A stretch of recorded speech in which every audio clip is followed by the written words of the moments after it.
अच्छा गुरु जी बताए कि मतलब ये मुक्ति क्यों नहीं चाहिए, मुक्ति क्यों नहीं लेना चाहिए? क्यों नहीं लेना चाहिए? हाँ, मुक्ति क्यों डेंजरस है? हमें भक्ति ही क्यों करना चाहिए? मुक्ति मुक्ति के लिए नहीं बल्कि भक्ति के लिए क्यों भक्ति करना चाहिए? आखिर भक्ति और मुक्ति में क्या अंतर है? अच्छा, भक्ति सबको प्राप्त होता है कि कुछ ही लोग को? ये भक्ति सबसे दुर्लभ है। ये भक्ति जो है सबसे दुर्लभ है। जरा ध्यान से समझिए। तुलसीदास जी रामायण में लिखे हैं कि नर सहस्रमः सुनहु पुरारी, को एक होई धर्म व्रतधारी। 1000 लोगों को इकट्ठा करें तो उसमें से कोई एक ऐसा होता है जो धर्मात्मा होता है। 1000 लोग, को एक होई धर्म व्रतधारी। और धर्मशील कोटिक मह कोऊ, अब विषय विमुख विरागरत हो।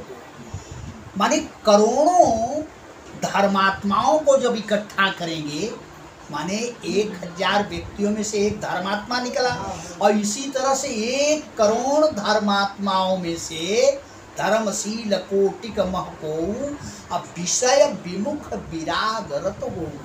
करोड़ों धर्मात्माओं में से कोई एक ऐसा होगा जो बैरागी होगा। और फिर इसी तरह से करोड़ों बैरागियों को जुटाइए। कोटि विरक्त मध्य श्रुति कही, असम्यक ज्ञान सकृत को लहई।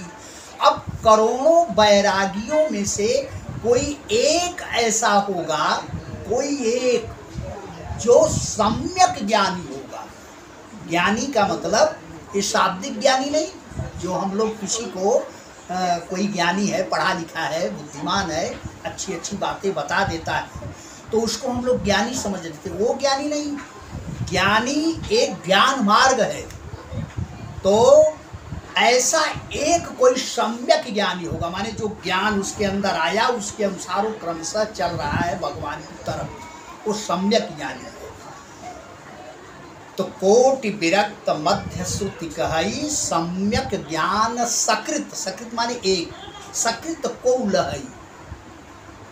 और फिर ज्ञानवंत कोटिक मह को, और करोड़ों ज्ञानियों में से जीवन मुक्त सकृत जग सो। करोड़ों ज्ञानियों में से कोई एक ऐसा होगा जो जीवन मुक्त होगा, अर्थात जिसे मुक्ति कहते हैं, वह मुक्ति प्राप्त करेगा। अब जिस मुक्ति को हम बड़ा समझ रहे थे, भाई ये उसके विषय में समझ लीजिए कि करोड़ों ज्ञानियों में से कोई एक ऐसा होगा जो जीवन मुक्त होगा। अब यहाँ कह के आ रहे हैं कि धर्मशील विरक्त ज्ञानी, अजीवन मुक्त ब्रह्म पर प्राणी। माने धर्मात्मा, धर्मशील, जो धर्म कर्म करने वाले हैं वो धर्मशील, विरक्त जो बैरागी हैं, और ज्ञानी जो बहुत बड़े ज्ञानी हैं, और जीवन मुक्त ब्रह्म पर प्राणी जो भगवत माने भगवान के मोक्ष को जिसने प्राप्त कर लिया है। ये चारों में से सबते अति दुर्लभ सुर राया, राम भगति रतगत मद माया।